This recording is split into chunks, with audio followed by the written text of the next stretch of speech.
So this is part 2 of GI dysfunction and stool elimination problems. So we're going to look at stool diversions, which means an ostomy. We're taking stool out a different way. When you have an ostomy, you want to make sure you have a good fitting bag. One of our big issues is stool, and especially if it's liquid stool. And if we're down near the ileum, it's going to be liquid. It gets a little more formed the farther through the colon the ostomy is. But if we're getting stool under there, especially acidic liquid stool, we are going to damage the skin, the tissue around the stoma.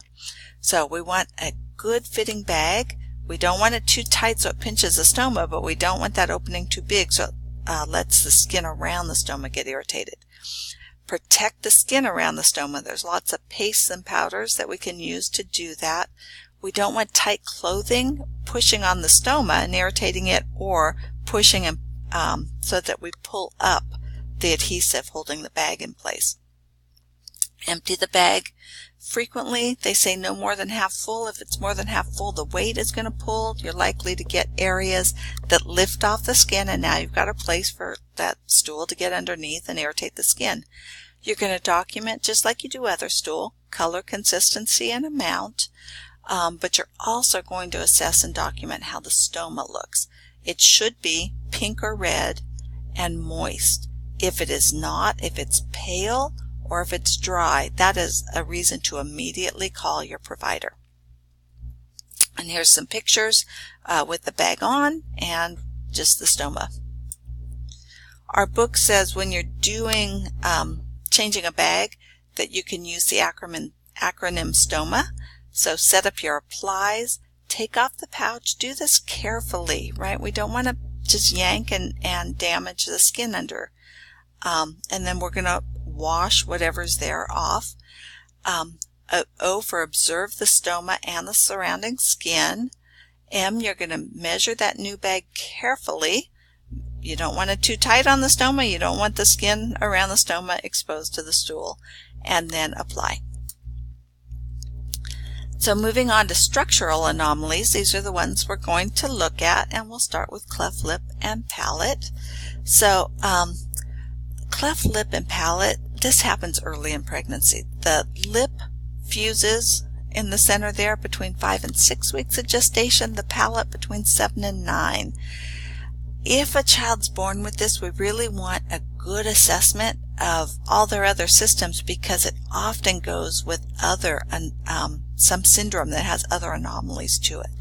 So some of the complications that occur with this is feeding difficulties. As you can imagine, it's hard to make a good seal if they have that opening in the lip. And actually, interestingly, a cleft lip, they usually can get pretty good seal on the breast for breastfeeding, because the breast tissue really will form to them. It's harder with a bottle. The cleft palate, however, they can't get the suction in order to breastfeed. So feeding difficulties, and with that cleft palate, whatever goes into the mouth, the breast milk or the formula, can go right up into the nose. So they are going to have some stuff coming out of the nose. You got to have a bulb suction right there, a Kleenex or washcloth, and be cleaning the nose and getting stuff out, because they take some sucks and then they breathe, and so they're at high risk of aspiration. So that's all feeding difficulties. It changes the dentition, the alignment of their teeth, changes their speech. They're at high risk for otitis media. And then bonding, especially if this wasn't known in advance, it's quite shocking to see a baby with a cleft lip. So here's just some pictures between mild cleft on the lip and, a severe bilateral one, and then pictures of the cleft palate. So the repair, they try and repair the lip about 2 to 3 months of age, and actually at children's, we've been doing it earlier than that. When they do the repair, though, they're trying to get the best or least scar they can, the best looking scar, and some of them are amazing. You really, years later, you can't tell that child ever had a cleft lip. But part of what makes that scar heal so well is no tension on it.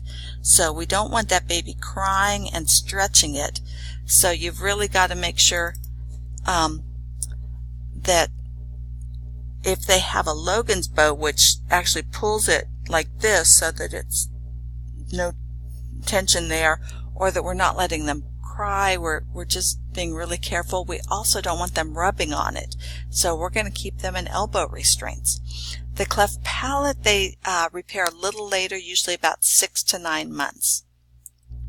And here's a baby. You can see picture A there has had the repair, and notice the elbow restraints. Like other restraints, we got to take them off every 2 hours, make sure the skin underneath is okay, kind of exercise the joint a little bit, but do them one at a time, put it back on, because you don't want the child rubbing on that site. It also means we're not aggressively cleaning it, we are really protecting it.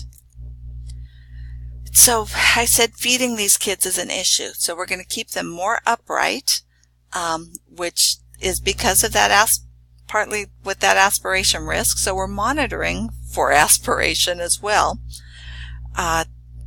Even if they can't feed well, they need sucking. So whether that's with a pacifier or putting them to the breast, even if they're not getting a lot, they need the sucking both for comfort and for developing those muscles. These kids, when they eat, are likely to get a lot more air in their stomach, so we need to do frequent burping. And there are special bottles out that have a one-way valve, and they're actually soft, so you can kind of squeeze it and squirt it in. Or just that valve, if the child's able to compress the nipple, it makes the formula or breast milk in the bottle go in. It doesn't let it go back from the nipple into the bottle because of that valve. Some do better with spoon feeding, syringe feeding. So you just have to figure out what works for that baby and what the family can do. Moving on, esophageal atresia and tracheal esophageal fistula. So if you think about those words, atresia means it is not there or totally non-functioning. So we have an esophagus that is not there or totally doesn't function. And with tracheal esophageal fistula is an opening between two things. So we have an esophagus that does not go all the way from the mouth to the stomach, and a connection between the trachea and the esophagus. So anything that goes in the baby's mouth goes into the trachea and into the lungs, which means the first time they eat, they're going to cough, gag, choke, turn blue. This is why we want to observe the first feeding of a newborn. As soon as we see that, we stop, notify the provider, and if they determine indeed this child has a tracheal esophageal fistula, they are NPO until they've had surgery. So nothing by mouth, that's extremely important. If we're giving them nothing by mouth, they're going to get dehydrated, so we've got to give them IV fluids. Just a little bit of stomach juices, saliva. Babies don't have that much, but everything is going to go into the lungs. So we're probably going to put down an NG or an OG to suction. And that's not one that we can put in, right? Because the anatomy is not right. So that's got to be put in probably by a surgeon guided in there. But we want to get anything that's in there out. We're going to keep head of the bed up to prevent aspirations.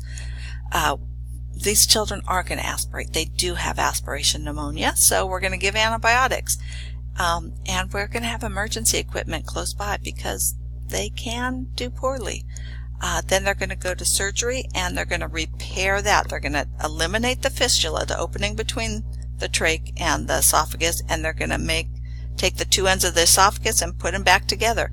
If they can't, the esophagus isn't long enough, they sometimes have to take something else like a piece of colon and put it in there. So here's pictures of the different varieties of tracheal esophageal fistula. This is the most common one, where your esophagus just ends. They call this a blind pouch, and the other end of it hooks into your trachea here, right? This is down to your bronchi and to your lungs, which aren't there. So again, anything in the stomach can reflux back up and go straight into the lungs. Okay, moving on, ophthalmocele and gastroschisis. This is the intestines develop outside of the abdomen in utero. So when a child's born with that, they can lose a lot of temperature. That's internal organs that are supposed to be right at your core, at core temperature, or out in the air. So you're losing a lot of temperature. They're also losing a lot of fluid. So fluid balance is also an issue. And then we've got to protect those from trauma and infection. Hopefully we found out on ultrasound and did a C-section, but if not, trauma is a concern, and infection. If these are reasons why kids can end up short gut syndrome because of trauma or infection that kills some of the intestines, we've just got to take them out, and now they don't have enough left. So interventions, a baby born with this, we're going to keep that covered, sterile and moist until surgery. Avoid trauma to them, so we're not going to put this baby prone. We're going to keep them probably side lying, actually. Cover with plastic to keep that heat in, minimize heat loss and minimize fluid loss.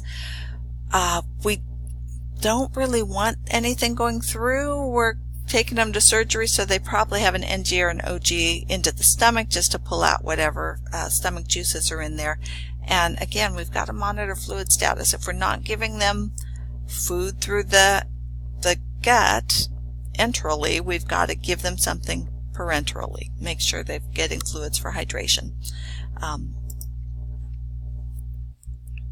Here's some pictures. This is the difference in ophthalmocele. It's covered. It did develop outside, but it's covered. Gastroschisis, there's no covering. And this you can't really see. This is the entire intestines out here. So here's a better picture that shows you. It's usually at the umbilicus. As it starts to develop, it develops outside. And the way to put it back in is with a silo. The problem is if you just push it all in there when it didn't develop inside, there's not space. And so it's going to be under such pressure if you push it all back in fast that you're going to pinch off the blood supply to those intestines. They are going to die. The child's going to become septic, possibly die, or just you've got dead gut now that you've got to remove, and that child now doesn't have enough gut. So we put it in slowly. So it's put in this plastic sterile bag where it's kept moist and sterile, and a little bit of pressure is applied each day until it gets down in there, and then they'll do a surgery just to make sure that doesn't pop back out, sort of like treating a hernia. Okay, imperforate anus. This is an anal sphincter that's blocked. It does not go through, which means you cannot pass stool, right? This is why we want to make sure babies pass that meconium in the first 24 hours. This is one of the reasons, one of the things we're looking for. This has to be surgically repaired. There is nothing else you can do, usually done in several stages. So stool's got to come out, so we're going to first start with a colostomy. Now, the problem is there a sphincter, or do they have to create a sphincter, which is a lot harder than just reconnecting,